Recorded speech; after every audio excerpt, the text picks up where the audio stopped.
পিতা, পুত্র, পবিত্র আত্মার নামে আমিন।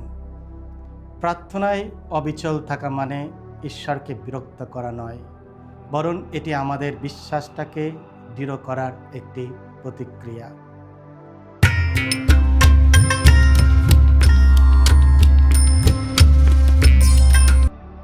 খ্রিস্ট আমার পরম প্রিয়জনেরা, আজ অক্টোবর মাসে 9 তারিখ বৃহস্পতিবার। আর আজকে ডেলি মান্না ঈশ্বরের বাণী প্রতিদিন নেওয়া হয়েছে লূক রচিত মঙ্গল সমাচার থেকে 11 অধ্যায় 5 থেকে 13 পদ। এসো ভক্তিভাবে আজকের বাণীটি শুনি।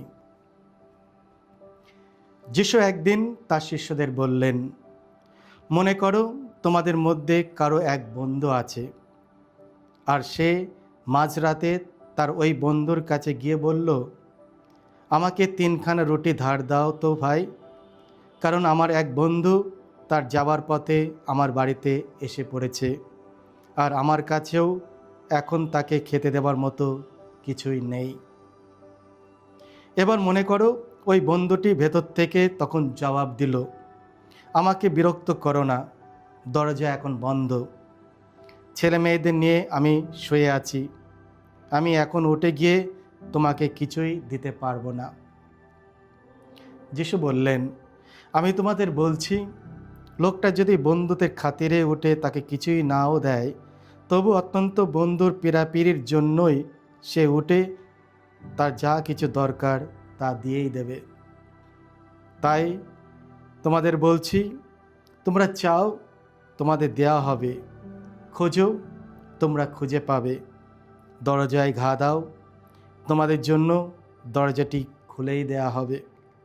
কারণ যে চায় সে পায়, যে খোঁজে সে খুঁজে পায়, যে দরজায় ঘা দেয় তার জন্য দরজাটি খুলেই দেয়া হবে। তোমাদের মধ্যে এমন পিতা কে আছে, যার কাছে ছেলে মাছ চাইলে সে তাকে মাছের বদলে দেবে সাপ, কিংবা ডিম চাইলে দেবে কাঁকড়া বিছে? কাজেই তোমরা খারাপ হয়েও যখন তোমাদের ছেলে মেয়েদের ভালো ভালো জিনিস দিতে জানো, তখন স্বর্গে বিরাজমান পিতার কাছে যারা প্রার্থনা জানায়, তিনি যে পবিত্র আত্মাকে তাদের দেবেন তা আরও কতই না নিশ্চিন্ত। এই হলো প্রভু যিশুর মঙ্গল সমাচার। প্রভু যিশু তোমার মহিমা প্রচারিত হোক। প্রার্থনায় অবিচল থাকা। খ্রিস্ট আমার পরম প্রিয়জনেরা, আজকের পবিত্র মঙ্গল সমাচারে যিশু আমাদের প্রার্থনায় অবিচল থাকার গুরুত্ব সম্পর্কে একটি শিক্ষা দেন।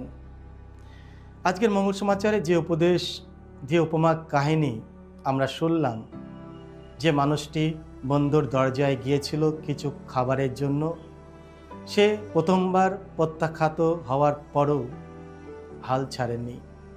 সে বারবার দরজায় কড়া নেড়েছে, বারবার অনুরোধ করেছে। আমাদের জীবনে অনেক সময় প্রার্থনা করলে মনে হয় ঈশ্বর যেন উত্তর দিচ্ছেন না, কিন্তু যিশু আমাদের শেখান প্রার্থনায় আমরা যেন নিরাশ না হই বা মনোবল না হারাই, বরং অবিচলভাবে প্রার্থনা করে যাই। চাইতে হবে, কড়া নাড়তে হবে, খুঁজতে যেতে হবে, এমনকি উত্তর দেরিতে আসলেও ধৈর্য ধরতে হবে। আর এই জন্য যিশু আমাদের এক মহান আশ্বাস দেন, তোমরা চাও তোমাদের দেয়া হবে, খোঁজো তোমরা খুঁজে পাবে, দরজায় ঘা দাও, তোমাদের জন্য দরজা খুলে দেওয়া হবে। এর মধ্যে দিয়ে আমরা 3টে জিনিস দেখতে পাই: চাওয়া, খোঁজা আর ঘা দেওয়া। প্রথম জিনিস হলো চাওয়া। আমাদের বিশ্বাস নিয়ে ভগবানের কাছে আসতে হবে, তার সামনে নম্র হতে হবে, মুখ খুলে তার কাছে চাইতে হবে, নিজের ইচ্ছা প্রকাশ করতে হবে প্রভুর কাছে। আসলে অনেক সময় আমরা চাইতে জানি না। আমরা যখন চাই, পিতা ঈশ্বর জানেন আমাদের কি প্রয়োজন, কি ভালো, আর নিজের সময় ঠিক আমাদের দান করবেন। আমাদের ধৈর্য ধরে তার কাছে আসতে হবে। দ্বিতীয় জিনিস হলো খোঁজা। আমাদের বিশ্বাস নিয়ে মন প্রাণ হৃদয় দিয়ে প্রভুকে খুঁজতে হবে। সাধু আগস্টিন, যিনি অন্ধের মতো ভুল জায়গায় ঈশ্বরের অনুসন্ধান করছিল, তিনি বুঝতে পারলেন যে আসল জায়গা কোথায়, কোথায় ভগবানকে পাওয়া যাবে। তিনি তার কনফেশনের গ্রন্থে বিখ্যাত উত্তরটি করেন, হে প্রভু, আপনি আমাদের নিজের জন্যই সৃষ্টি করেছেন, আর আমাদের হৃদয় অস্থির থাকে যতক্ষণ না তা আপনার মধ্যে বিশ্রাম পায়। সাধু আগস্টিন ঈশ্বর সন্ধানের এই গল্প আমাদের শেখায়, আমরা যত দূরেই চলে যাই না কেন, ঈশ্বর কখনো আমাদের ডাকা বন্ধ করেন না। তার অস্থির হৃদয়ে অবশেষে ঈশ্বরের ভালোবাসায় সত্যিকারের শান্তি খুঁজে পেয়েছিল।